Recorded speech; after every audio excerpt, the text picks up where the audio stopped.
तो fiscal policy क्या होती है, कॉन्ट्रैक्शनरी फिस्कल पॉलिसी क्या होती है? Hello everyone, this is Kamran Abdul. The topic today इस क्लास का ये जो टॉपिक है वो फिस्कल पॉलिसी है। तो फिस्कल पॉलिसी क्या होती है? फिस्कल पॉलिसी मैं चाहता हूँ कि बच्चों को बहुत आसान टर्म्स में एक्सप्लेन करूँ। फिस्कल पॉलिसी का मतलब ये है कि गवर्नमेंट को अपने एक्सपेंडिचर्स करने के लिए बहुत ज़्यादा पैसों की ज़रूरत पड़ती है। और गवर्नमेंट क्या करती है, अच्छा कौन से एक्सपेंडिचर और कौन से सोर्सेज ऑफ इनकम?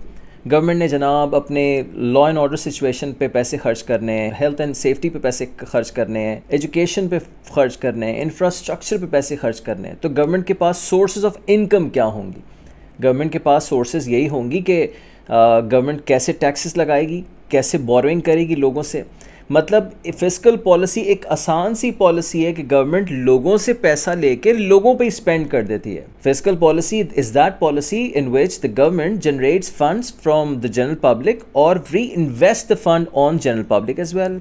अच्छा, अब ये बात समझ में आई तो अब एक क्वेश्चन पैदा होता है कि फिस्कल पॉलिसी में गवर्नमेंट के पास पैसे आएंगे कहाँ से और गवर्नमेंट पैसे स्पेंड कहाँ से करेगी? तो आप मेरे साथ ज़रा सुन लें ज़रा।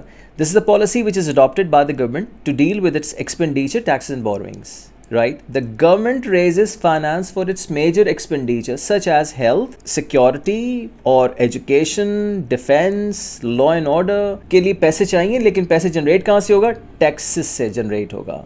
आप और मैं टैक्स पेयर हैं जी, आप भी टैक्स पेयर हैं। अगर एक बच्चे से पूछ अपनी ए लेवल्स की क्लास में कि बेटा तुम टैक्स पेयर हो, तो मुझे बच्चे कहते हैं कि सर नहीं, हम तो नहीं देते, हमारे पेरेंट्स देते हैं। आप देते हैं टैक्स, ठीक है, लेकिन हम तो टैक्स नहीं पे करते। तो बच्चों, आप लोग टैक्स पेयर हैं। आप कौन सा टैक्स पे करते हैं? जीएसटी, जिसको हम कहते हैं वैल्यू एडेड टैक्स। तो ये आप हमेशा से पे करते हुए आ रहे हैं। और गवर्नमेंट किस से जनरेट करती है सोर्सेज? वैट से, जीएसटी से, कॉर्पोरेट टैक्सेस से, इनकम टैक्सेस से, एक्साइज ड्यूटी से, मोटर व्हीकल टैक्स है, प्रॉपर्टी टैक्स है, हमारे हर चीज़ के ऊपर गवर्नमेंट टैक्स चार्ज करती है। तो ये होगी सोर्सेज और ये हो गए वेन्यूज़ जहाँ पे पैसा खर्च करेगी गवर्नमेंट। तो आखिरी में दोबारा सुन लीजिए बात कि fiscal policy is the policy where the government generates funds from general public and reinvest them on the general public, right? लोगों से पैसा लेके पैसा लोगों पे ही खर्च कर देती है। इसमें कौन सी पॉलिसीज़ होती हैं? इस पे कभी कभार एक्सपेंशनरी फिस्कल पॉलिसी और दूसरी है कॉन्ट्रैक्शनरी फिस्कल पॉलिसी। तो ये दोनों चीज़ें आपने अपने पास ज़रा नोट कर लेनी और फिर मेरे साथ से चल के ज़रा आपने इसकी एक्सप्लेनेशन सुननी। और एक्सप्लेनेशन बहुत आसान है। एक्सपेंशनरी फिस्कल पॉलिसी क्या होती है? मतलब जब इकॉनमी है रिसेशन के ऊपर, राइट, इकॉनमी है रिसेशन के ऊपर, तो गवर्नमेंट क्या करेगी? गवर्नमेंट अपनी स्पेंडिंग्स बढ़ा देगी। किस चीज़ की स्पेंडिंग? रोड्स बन रहे हैं, इंफ्रास्ट्रक्चर बन रहे हैं, आईटी सेंटर्स बन रहे हैं, इन पे हेल्थ एंड सेफ्टी पे पैसा लग रहा है, और स्कूल्स एंड एजुकेशन के ऊपर पैसा लग रहा है, और मतलब इंफ्रास्ट्रक्चर गवर्नमेंट डेवलप कर रही है। और उसकी वजह से क्या करती है गवर्नमेंट? अपना स्पेंडिंग बढ़ा देती है, राइट। और टैक्सेस की अमाउंट कम कर देती है। बच्चों, टैक्सेस क्यों कम करती है? क्योंकि लोगों की डिस्पोजेबल इनकम बढ़ जाए। डिस्पोजेबल इनकम का मैंने आपसे पहले भी जिक्र किया था कि अगर मेरी 1 लाख रुपए सैलरी है, 20,000 रुपीज़ मेरा एम्प्लॉयर डिडक्ट कर लेता है, वो एट सोर्स काट लेता है, तो मेरी डिस्पोजेबल इनकम कितनी होगी? वो होगी 80,000 रुपीज़। अच्छा, फिर इन दोनों चीज़ों की वजह से, गवर्नमेंट के स्पेंडिंग ज़्यादा करने की वजह से, टैक्सेस का रेट नीचे आने की वजह से एग्रीगेट डिमांड बढ़ जाती है। हमें ज़रूरत होती है जनाब अच्छे अच्छे स्कूल्स में अच्छे कपड़े पहनने की, अच्छे परफ्यूम्स ख़रीदने की, अच्छे मोबाइल फ़ोन्स ख़रीदने की, राइट। एग्रीगेट डिमांड बढ़ जाती है। मुल्क में demand for goods and services बढ़ती है।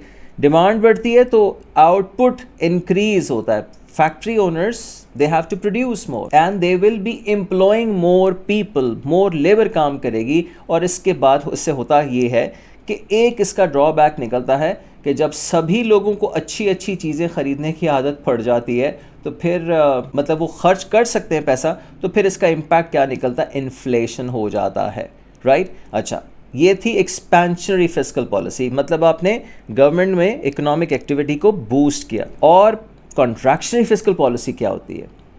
जब बूम होता है, जब इकोनॉमिक एक्टिविटी बिल्कुल मैक्सिमम लेवल पे ऑपरेट हो रही होती है, तो गवर्नमेंट क्या करती है जनाब? स्पेंडिंग्स को रिड्यूस कर देती है और गवर्नमेंट टैक्सेस भी बढ़ा देती है। इससे होता क्या? इससे होता ये कि डिस्पोजेबल इनकम कम हो जाती है। डिस्पोजेबल इनकम कम हो जाती है जब हमारी income, take home money which we are taking our home, that reduces. तो इवेंचुअली क्या होगा? रिडक्शन इन एग्रीगेट डिमांड हो जाएगी। आप अपने घर जो चीज़ें लेके आ रहे हैं वो आप स्पेंड नहीं कर सकेंगे। फॉर इंस्टेंस लग्जरी गुड्स हैं तो उसकी ओवरऑल डिमांड कम हो जाएगी, राइट। एग्रीगेट डिमांड के अंदर कमी हो जाती है, जिससे होता क्या है, तो फिर factory owners, businesses, they have to produce less, क्योंकि एग्रीगेट डिमांड ही कम होगी, तो आपकी प्रोडक्शन भी कम होगी और फिर एम्प्लॉयमेंट अपॉर्चुनिटीज, मतलब आपने प्रोड्यूस कम करना है, आपको लोग कम चाहिए तो आपको लोगों को ले ऑफ करना पड़ेगा, आपको डाउन साइजिंग करनी पड़ेगी, अनएम्प्लॉयमेंट बढ़ जाती है। हाँ, एक चीज़ है कि इन्फ्लेशन थोड़ा सा कंट्रोल हो जाता है। तो एक चीज़ ये समझ में आई हमें कि हमने इकोनॉमिक ग्रोथ का ऑब्जेक्टिव पढ़ा था, इन्फ्लेशन का, कंट्रोल्ड इन्फ्लेशन का ऑब्जेक्टिव, एक्सचेंज रेट की स्टेबिलिटी, मुख्तलिफ चीज़ें हमने 5 चीज़ें हमने पढ़ी थी। तो गवर्नमेंट के लिए ये चीज़ पॉसिबल नहीं है कि all 5 objectives can be achieved at one particular time. सारी चीज़ें एक वक्त में अचीव नहीं हो सकती, ये बात आप याद रखिएगा। ठीक है बच्चों, कॉन्ट्रैक्शनरी फिस्कल पॉलिसी समझ में आ गई, तो I hope this is clear. और नेक्स्ट वीडियो में बात करता हूँ सप्लाई साइड पॉलिसीज और एक्सचेंज रेट की। Thank you.